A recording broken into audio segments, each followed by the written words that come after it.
भोगीच्या दुसऱ्या दिवशी साजरा केला जाणारा सण म्हणजेच मकर संक्रांत. महिलांचा अत्यंत आवडीच्या सणांपैकी एक सण म्हणजे मकर संक्रांत. या दिवशी सूर्य मकर राशीत प्रवेश करतो. भारतीय संस्कृतीतील महत्वाचा सण म्हणून मकर संक्रांतीचे महत्व आहे. संक्रांत म्हणजेच संक्रमण, ओलांडून जाणे किंवा पुढे जाणे असा याचा अर्थ होतो.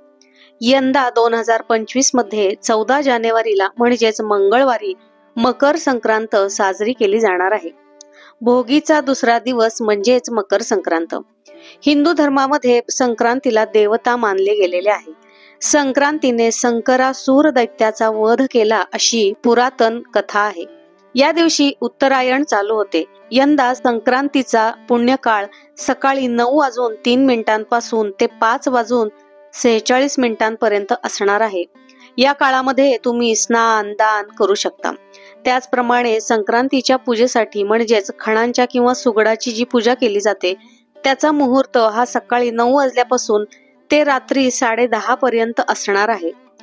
तसेही आपण दुपारी 12च्या आतच पूजा करीत असल्याने मुहूर्त साधला जाणार आहे. पण ज्यांना सकाळी सुगड पूजा शक्य नाही त्यांनी किमान सायंकाळी 5 वाजेपर्यंत सुगड पूजन करावे. प्रत्येक सवाष्ण स्त्रीने आपल्या सौभाग्यासाठी, मुलाबाळांसाठी व संसार सुखाचा होण्यासाठी सौभाग्याचे सुगड पूजन जरूर करावे.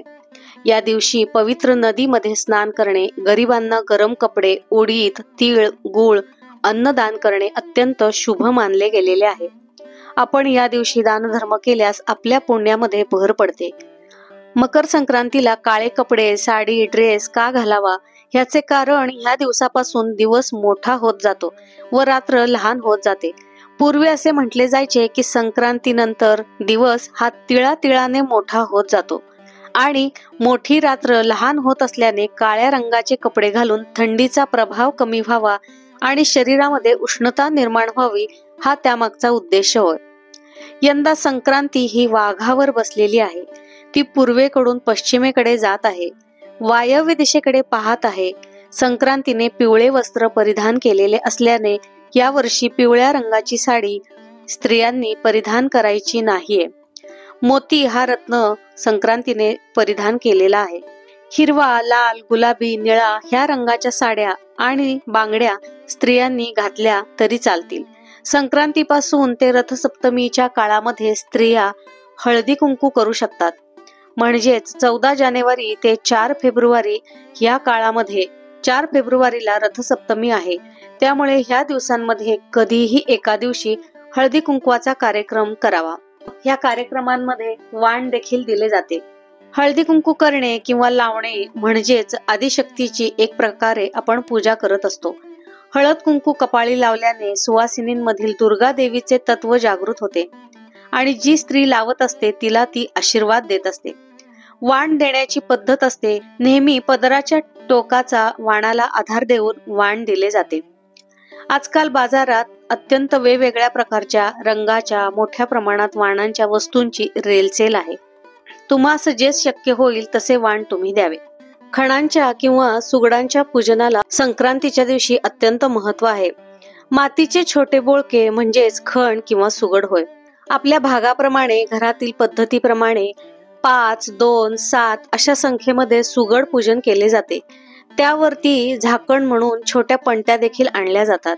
सुगड हे आदल्या दिवशीपासूनच बाजारामध्ये विक्रीसाठी येतात. ती आदल्या दिवशीच तुम्ही आणून ठेवायची आहेत. संक्रांतीच्या दिवशी सकाळी लवकर उठायचे, सूर्यास अर्घ द्यावे, सूर्यदेवाची पूजा करून घ्यावी. त्याचप्रमाणे घरातील देवांची पूजा देखील करावी. स्त्रियांनी साडी नेसावी, सौभाग्याच्या वस्तू घालाव्यात म्हणजेच बांगड्या, मंगळसूत्र, जोडवी घालावीत. स्वतःला हळदी कुंकू लावून घ्यावे.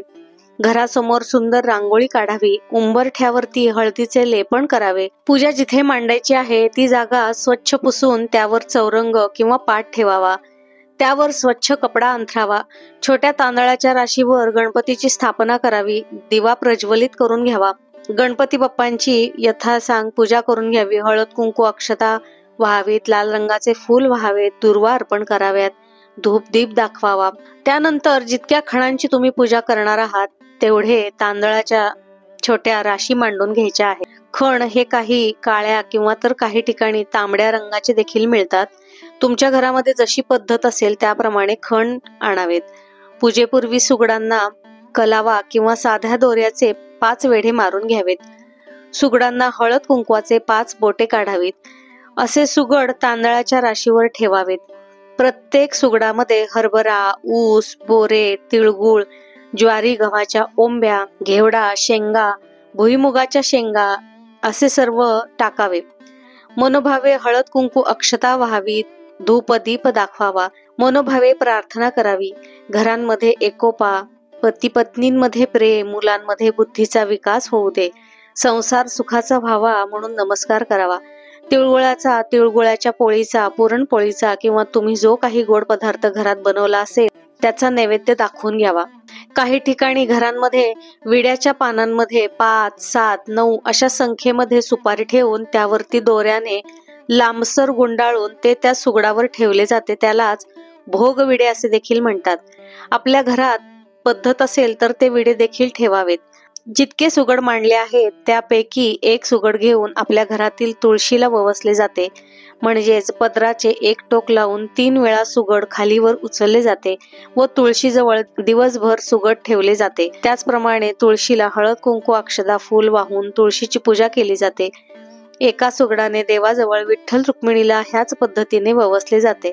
काही ठिकाणी खण सोडून एक तुळशीचा आणि एक विठ्ठल रुक्मिणीचा असे 2 सुगड जास्तीचे देखील पूजले जातात.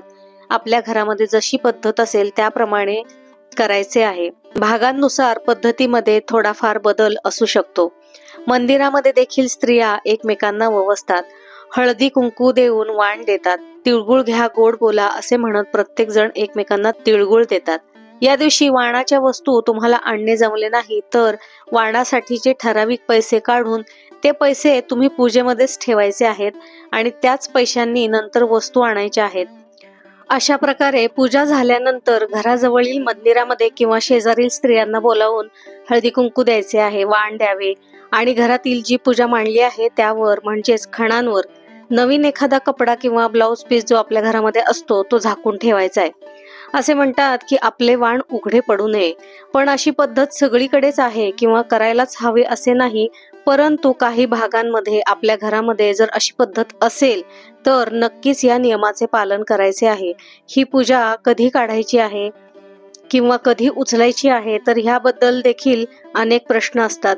पण जसे मी आधी सांगितले त्याचप्रमाणे प्रत्येक भागामध्ये प्रत्येक ठिकाणी वेगवेगळ्या पद्धती, रूढी आणि विचार असल्याने काही ठिकाणी किंक्रांतीच्या दिवशी म्हणजेच संक्रांतीचा दुसरा दिवस ही पूजा काढण्यासाठी वर्ज्य मानला गेलेला आहे.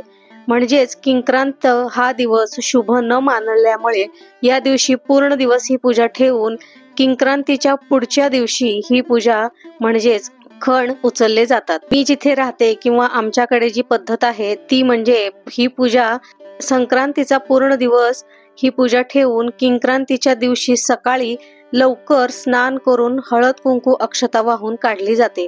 ह्याबाबत प्रत्येक ठिकाणची पद्धत वेगवेगळी असल्याने आपल्या भागाप्रमाणे रीती असल्याने त्याप्रमाणे आपण ही पूजा काढायची आहे. पूजेतील सामान म्हणजेच फुले, पाने ही निर्माल्यात टाकायची आहेत. त्याचप्रमाणे खणांमधील साहित्य जे आहेत घरामध्ये खाण्यासाठी वापरायचे आहे. जे खण किंवा सुगड आहेत त्यामध्ये झाडे लावायची आहेत किंवा हे खण सुशोभित करून म्हणजेच रंगवून पुढील वर्षीच्या हळदी कुंकवासाठी किंवा कोणत्याही पूजेमध्ये शोभेसाठी म्हणून त्याचा वापर करू शकता. किंवा तुमच्या परिसरातील मंदिरांमध्ये हे खण ठेवण्याची परवानगी असेल तर मंदिरांमध्ये देखील काही ठिकाणी नेऊन ठेवले जातात. अशा रीतीने पूजा, उत्तर पूजा किंवा त्या साहित्यांचे काय करायचे आहे, खणांचे काय करायचे आहे याबद्दलची सर्व माहिती मी तुम्हाला या व्हिडिओमध्ये देण्याचा प्रयत्न केलेला आहे. पण तरीही काही शंका असतील तर कमेंटद्वारे नक्की विचारू शकता. या दिवशी घरातील सर्व सदस्य देखील एकमेकांना तिळगुळ देतात, थोरा मोठ्यांचे आशीर्वाद घेतात. त्याचप्रमाणे पहिले 5 वर्ष लहान मुलाचे बोरनाण देखील केले जाते. म्हणजेच 5 वर्षापर्यंत जी छोटी बाळं आहेत, जी छोटी मुले आहेत त्यांना बोरनाण केले जाते. बोरनाणमध्ये चिरमुरे, चॉकलेट्स, गोळ्या, हरभरे, गाजर, शेंगा इत्यादी वस्तू टाकून ते बाळाला त्याने आंघोळ घातली जाते. बाळाला काळ्या रंगाचे कपडे घातले जातात. त्याला हलव्याचे दागिने देखील घातले जातात. त्याचप्रमाणे जे नवविवाहित आहेत त्यांचा देखील संक्रांती सण हा मोठ्या उत्साहाने साजरा केला जातो. नवरा बायकोंना देखील हलव्याचे दागिने घातले जातात. नवरा बायको काळ्या रंगाचे कपडे घालतात. अशा रीतीने नात्यांमधील, शेजाऱ्यांमधील, अगदी परमेश्वर आणि आपणामधील जो नात्याचा गोडवा आहे तो जपण्याचा, त्यांचा मान ठेवण्याचा दिवस म्हणजेच मकर संक्रांत होय. भास्करस्य यथा तेजो मकरस्थस्य वर्धते तथैव भवतां तेजो वर्धतामिति कामये. मकर संक्रांती शरवणः सर्वेभ्य शुभाशयाः. ज्याप्रमाणे मकर राशीत प्रवेश केल्यानंतर सूर्यनारायणाचे तेज दिवसेंदिवस वाढते, त्याप्रमाणे मकर संक्रांत हा सण तुमचे यश, सुख, समृद्धी, आरोग्यरूपी तेज दिवसेंदिवस वाढवणारा ठरो. सर्वांना मकर संक्रांतीच्या खूप खूप शुभेच्छा. तिळगुळ घ्या, गोड गोड बोला. व्हिडिओ आवडल्यास, माहिती आवडल्यास व्हिडिओला लाईक करा, शेअर करा. अजूनही चॅनलला सबस्क्राईब केलं नसेल तर नक्की सबस्क्राईब करा. भेटूया पुढील भागामध्ये नवीन माहितीसह. तोपर्यंत सर्वांना श्री स्वामी समर्थ.